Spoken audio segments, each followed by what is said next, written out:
Well, joining me now is Massachusetts Congressman Seth Moulton, a Democratic member of the House Budget, Armed Services, and Transportation and Infrastructure Committees, and a good friend to us. Welcome back.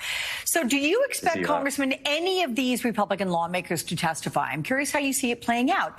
And can they just ignore a congressional subpoena because they, quote, don't, in their opinion, see it as being legit? I mean, aren't there penalties, for doing that? I mean, imagine if every criminal in America just could avoid a court summons, a subpoena, or whatever else just because they don't think it's legit. It's absolutely ridiculous. And a principle of our government is that nobody is above the law. You know, the other thing, Alex, is that there is a reason why for hundreds of years treason has been such a high crime. And that's because often the greatest threats to government come from within. That's why it's so important that we actually get to the bottom of what House lawmakers, the people who we trust to represent us in Washington, actually contributed to the insurrection. So these subpoenas and the 1-6 committee overall and the way it seems to be going, how unprecedented a move is this? Does this potentially further divide the partisan nature of things between lawmakers on Capitol Hill? Well, it depends how these Republicans respond, because if they do the right thing by the oath they took to the Constitution and to the country, and frankly to the citizens that they represent, then they'll comply with the subpoenas. They will follow the law just as they expect everyone else to follow the law. I mean, these are literally the people who help make the laws. So if there's anybody in America who should follow the laws that are made, it's these members of Congress. What does this tell you about where the committee's investigation is heading? Should we brace for seeing subpoenas for former President Trump, former Vice President Pence before their work is done? Well, I mean, I don't mean to sound like a broken record, but at the end of the day, yes, of course they should be subpoenaed because nobody is above the law. And the only arguments I've heard for not bringing in Pence and Trump are political. It's about making the political divide in Washington worse. But the political divide in 2022 is so much smaller of an issue than the fact that Donald Trump tried to overthrow our government, tried to overthrow our democracy. January 6th was such a traumatic experience for so many Americans. I mean, I was there on January 6th, but for everybody in this country, it was such a traumatic experience that a lot of Americans just want to move on. And we can't. We cannot risk letting history repeat itself because we don't take this seriously, because we don't get to the bottom of exactly what happened. And you can't look at Donald Trump and say, he was the mastermind of this, but we're not going to call him in because that might make people politically upset.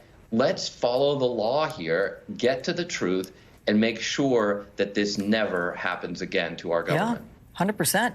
Let me ask you what you would want to ask Kevin McCarthy. Were you able to pose a question?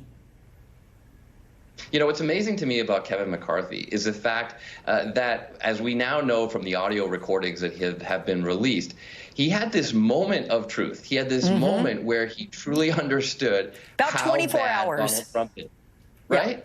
Right. And I want to just I would want to get into that. I would say, Kevin, tell me, you had this moment where you actually wanted to do the right thing for the country. Why not return to that?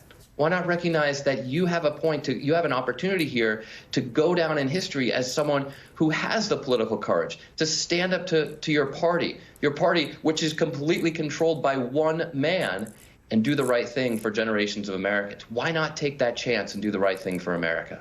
I think you're reading the minds of many who would love to get the answer to that one, my friend. Let's move on to the war in Ukraine, though. As we talk about that $40 billion aid package that was passed by the House, which hit a temporary roadblock in the Senate, Rand Paul blocking quick passage of the bill because he wants language added that calls for an inspector general to scrutinize all the new spending.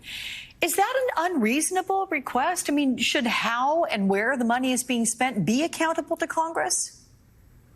Well, it's not fundamentally an unreasonable request. Of course, we should have accountability of it. But you've got to recognize that this is coming from one of the far-right Putin apologists in the Senate.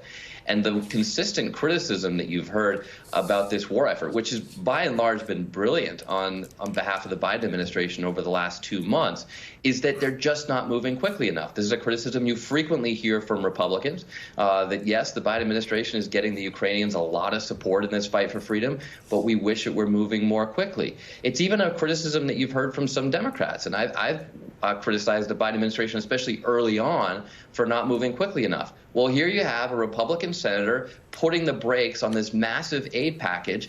And guess what? Every day that goes by, every hour that goes by, that these Ukrainian freedom fighters don't have these weapons that they need to defend their country on the front lines, more Ukrainians will die.